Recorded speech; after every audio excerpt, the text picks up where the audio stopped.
तो multi time frame analysis क्या है? ये टेक्निकल एनालिसिस का एक तरीका है जिसमें हम पहले हायर टाइम फ्रेम को एनालाइज करते हैं और फिर धीरे धीरे लोअर टाइम फ्रेम पे स्विच करते हैं।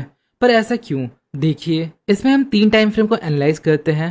First time frame directional time frame होता है जिसमें हम मार्केट के ट्रेंड को देखते हैं कि मार्केट अप ट्रेंड में है, डाउन ट्रेंड में है या फिर साइडवेज है, जिससे हमें ओवरऑल ट्रेंड का पता चलता है।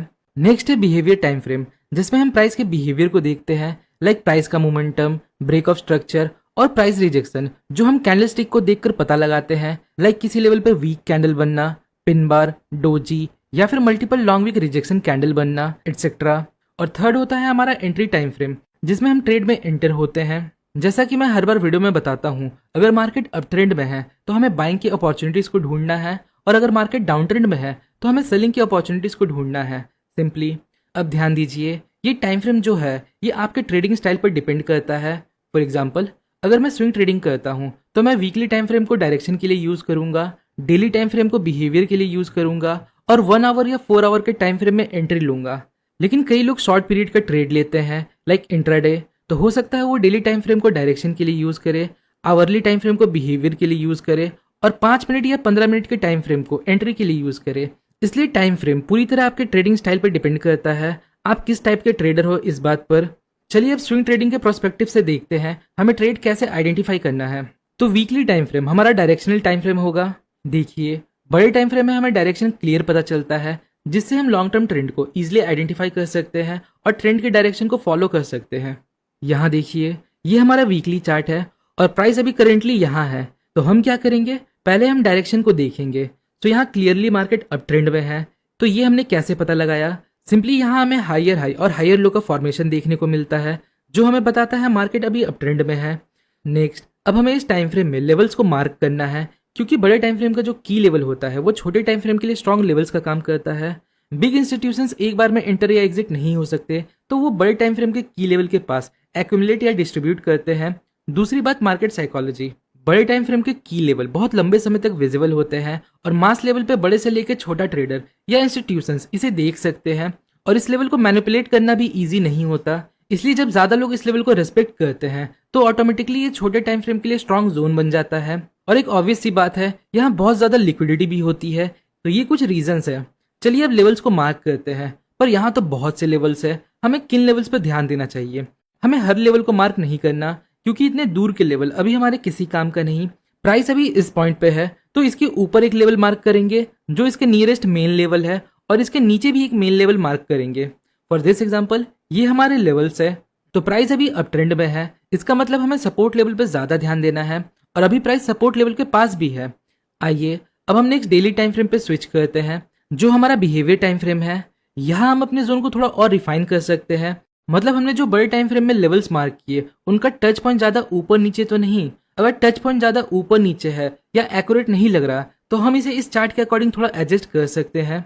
और साथ ही साथ यहाँ हम देखेंगे प्राइस इन लेवल्स पर कैसा बिहेव कर रहा है। तो यहाँ देखिए, प्राइस इस लेवल के साथ रिएक्ट कर रहा है। तो हमने ये कैसे पता लगाया कि प्राइस यहाँ रिएक्ट कर रहा है? यहाँ देखिए, रेड कैंडल बनते बनते यहाँ हमें एक बिग ग्रीन कैंडल देखने को मिलता है जो बुलिशनेस शो करता है। तो इसका मतलब प्राइस यहाँ रिएक्ट कर रहा है। बहुत से लोग इस सिग्नल के बेस पे ट्रेड में एंटर हो जाते हैं, वो भी सही है, पर अभी हम इस टाइम फ्रेम में एंटर नहीं होंगे। नेक्स्ट, अब हम एंट्री टाइम फ्रेम में स्विच करेंगे, जो है 1 आवर।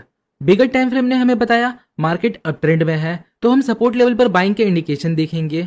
डेली टाइम फ्रेम ने बताया प्राइस इस लेवल के साथ रिएक्ट कर रहा है through a big green candle.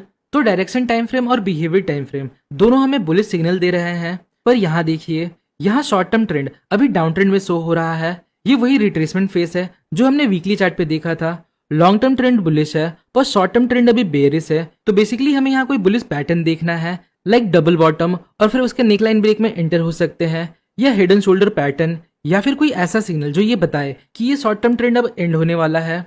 So price अगर इस प्रीवियस की लेवल को ब्रेक करता है, इसका मतलब ये शॉर्ट टर्म ट्रेंड एंड हो गया है, अब वो बेरिश नहीं रहा। क्योंकि हम जानते हैं जब डाउन ट्रेंड के दौरान प्राइस अपने प्रीवियस लोअर हाई को ब्रेक करता है तो प्राइस फिर वहां से हायर हाई और हायर लो का फॉर्मेशन में आ सकता है। तो यहाँ प्राइस ने इस की लेवल को ब्रेक किया, और यहाँ देखिए प्राइस इस लेवल को ब्रेक करने के बाद वापस इस लेवल पर आता है और इसे रिस्पेक्ट करता है। तो ये भी हमें इंडिकेट करता है प्राइस यहाँ से एक हायर हाई का स्ट्रक्चर बना सकता है। तो प्राइस ने जब इस लेवल को ब्रेक किया तो मैं यहाँ एंटर होऊंगा और मेरा स्टॉप लॉस यहाँ कहीं होगा और प्रॉफिट टारगेट हम यहाँ कहीं रख सकते हैं। अभी आगे के चार्ट का डेटा हमारे पास नहीं है, देखते हैं फ्यूचर में क्या होता है। अगला चार्ट देखते हैं। ये हमारा वीकली चार्ट है और मार्केट अप ट्रेंड में है और प्राइस अभी इस लेवल पर है, तो इसका मतलब हमें बाइंग की अपॉर्चुनिटी ढूंढनी है। तो हम क्या करेंगे, प्राइस के नियरेस्ट जो की लेवल है हम उन्हें मार्क कर लेंगे। तो ये रिसेंट की लेवल है जिसे प्राइस ने ब्रेक किया है, तो हो सकता है प्राइस वापस इस लेवल को रिटेस्ट करे और यहाँ से फिर वापस ऊपर चला जाए। नेक्स्ट अब हम डेली टाइम फ्रेम पे स्विच करते हैं। यहाँ पहले हम जोन्स को एडजस्ट कर लेंगे।